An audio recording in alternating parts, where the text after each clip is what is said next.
Today we're going to be talking about microgreens. If you start diving into it, you're going to get very confused very quickly. There's a lot of information out there on how to grow them, but if you're not doing it for a commercial grow or selling them to a local restaurant and you just want to grow them for your family, it can be very easy. So I'm going to show you the most simplistic way to grow your very own microgreens. We're going to go from this to this.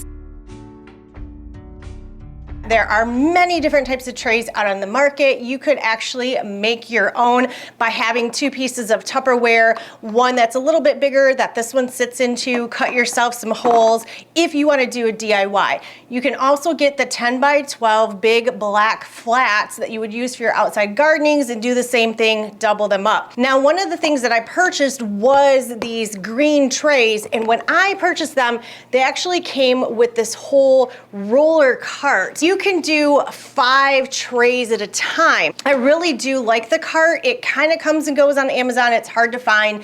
I will provide a couple links in the video description because I really want to encourage you to get the ones that have lids, and we'll talk about the lids in a little bit, but this is really good for that humidity in the first couple of days. As you can see, there are a lot of holes in this tray. Depending on what kind of seeds you're going to be using, they are very, very small. So if you were doing something really, really tiny like a salad mix, or even something like an alfalfa that has really, really tiny seeds that could fall through, you're totally fine putting your seeds right on this tray and you don't need anything else. The second thing that you can do to use this or cover this if your seeds are too small is to use paper towel. Now, I'm probably gonna get some comments that say, Angie, it's bleached, it's a bleached paper towel. Okay, it can be a bleached paper towel. There can be things in your paper towels. This is a decision that you need to make for yourself.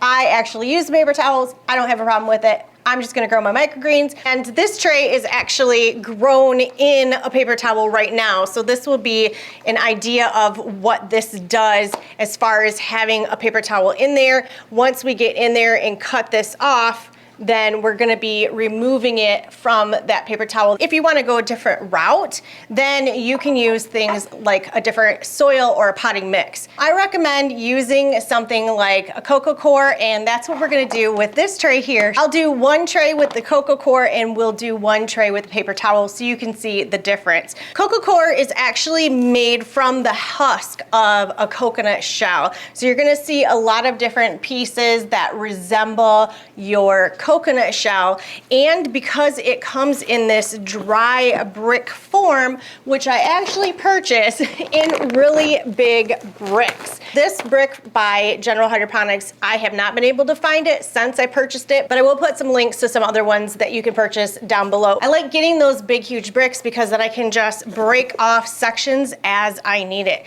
One purpose to be using these when you're doing indoor gardening is that there is no bug infestation in here. There is nothing that can be growing in here. You're not bringing anything from outside in if you're concerned about having indoor gardens. With coco coir, you're gonna want to add water to it and let it soak that water up.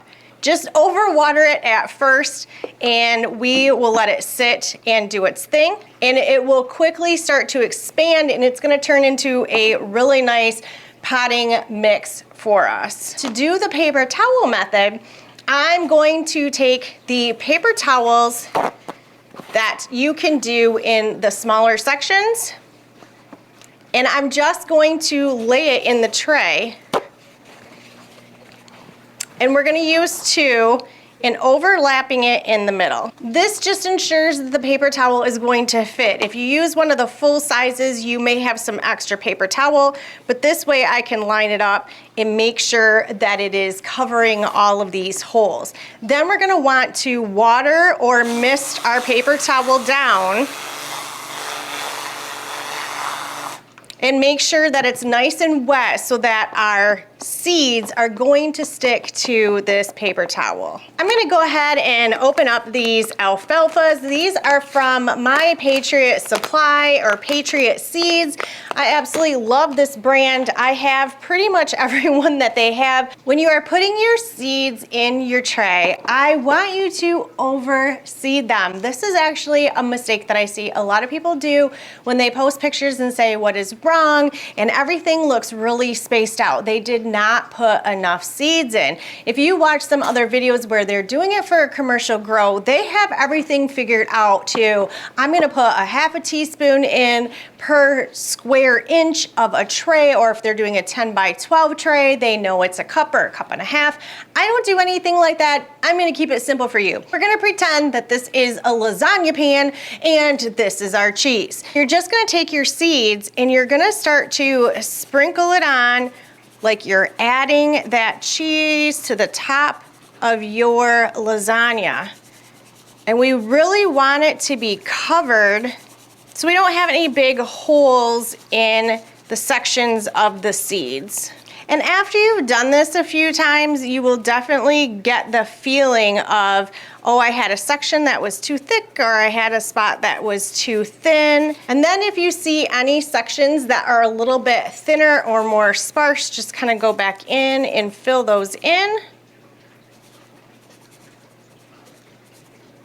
And this is why when we buy microgreen seeds, we get them in these big bags because we're going to be using a lot of seeds. So there is the seed spread that I have now for the paper towel.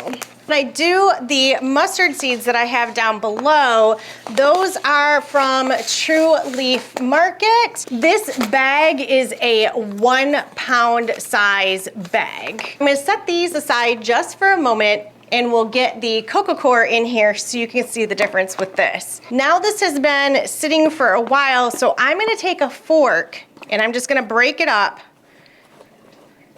and make sure I don't have any dry areas. And it smells really fresh and just like being outside, playing in the dirt.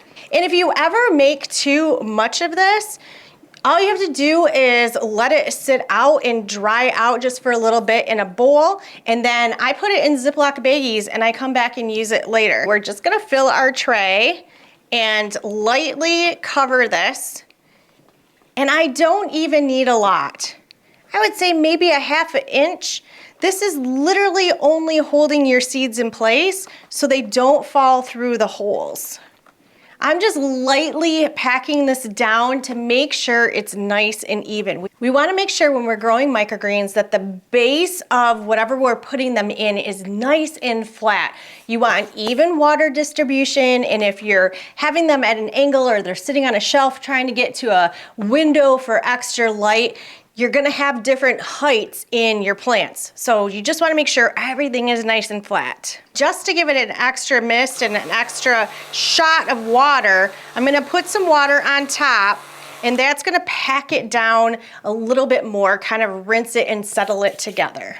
This one, I think I'm gonna do the 4-part salad mix. These are all different colors and all different sizes of seeds. So you never quite know what you're gonna get with the salad mix, which ones will come up better. And they're gonna have a little bit of a different growing time. If you're doing something that is a mix and has more than one type of seed, you may start to see some that germinate the first day or two, where a few other seeds might take a little bit longer. That's all right. We're gonna leave them in all together the whole length of the grow. We're gonna go back to the paper towel ones, and I'm just gonna give them a quick spray again and make sure that everything is nice and moist on here. I'm also going to spray the inside of my lid and make sure we have some good moisture in the lid. We're gonna fill this with water right away today. This will help with the humidity inside the tray and up inside this dome. I only fill it about halfway, and then we can set this in here. You may have heard in some other videos, or if you've been researching how to do microgreens, something called Blackout. There's a lot of people that do big fancy things when they're doing Blackout, or they actually put weights over top of their seeds to encourage the roots to go down inside of whatever growing media you're using, whether it be the coco coir, a paper towel, or nothing at all with these seed trays. And don't let that word blackout freak you out into something more than covering it with a towel. All we want to do is provide a little bit of a darkness for the seeds for about 2 days. Remember when they're underneath the towel to be coming and lifting it up, checking your seeds, and giving them another spray. Because there is no root system yet, they haven't cracked open, they don't have any way to get water other than you top watering them. I'm gonna go ahead and put this one on my tray. Okay, I'm gonna give this one a quick mist as well. And we'll put this lid on. I'm going to fill up underneath, and we'll put this one over there too. One thing I want you to be aware of is something called root hairs. Root hairs are not any type of a mold, and that is a big misconception to new microgreen growers. They think they have mold, they freak out, and they want to throw everything away. It is not mold, it is the actual root hairs or the air roots that are coming off of your plant. If you do have mold, there is a way to kind of tell that difference. You're gonna take your water bottle and you're gonna spray it. If the root hairs just kind of disappear, that's all they are.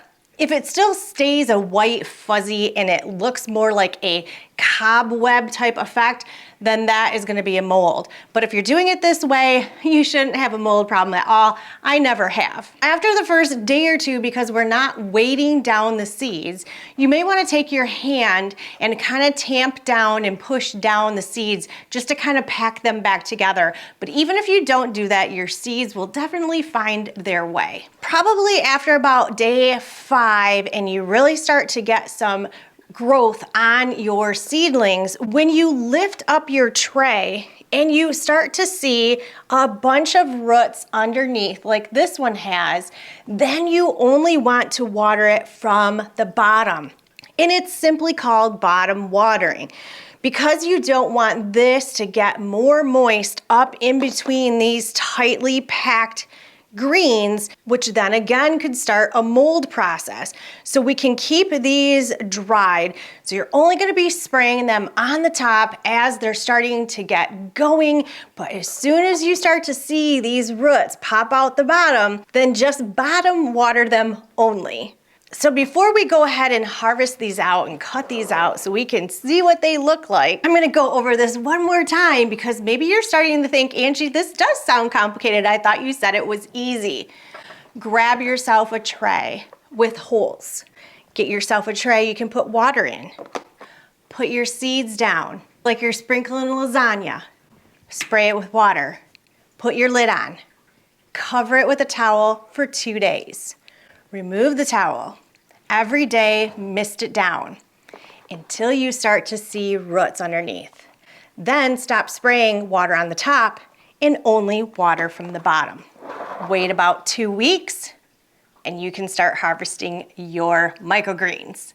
If you don't have a grow light accessible, you can just put them right up against a window. I have done that where I've put them just on this cart and put it in front of my slider, but just know every day you're gonna wanna rotate, rotate, rotate, and that will keep your greens growing straight and not reaching for the window. But these clip-on lights are perfect for growing your microgreens, and that's exactly what I used for this tray.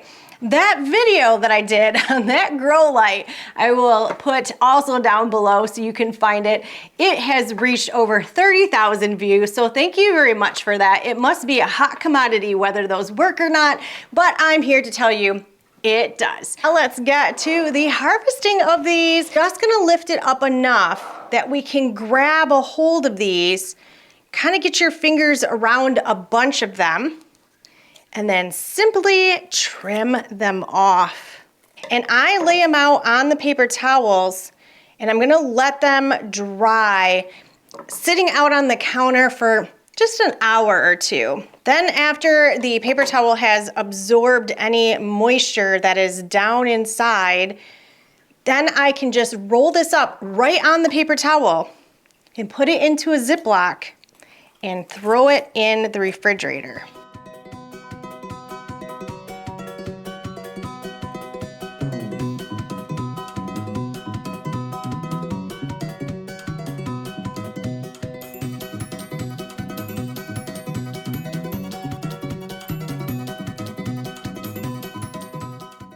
I'm gonna go ahead and take a bite.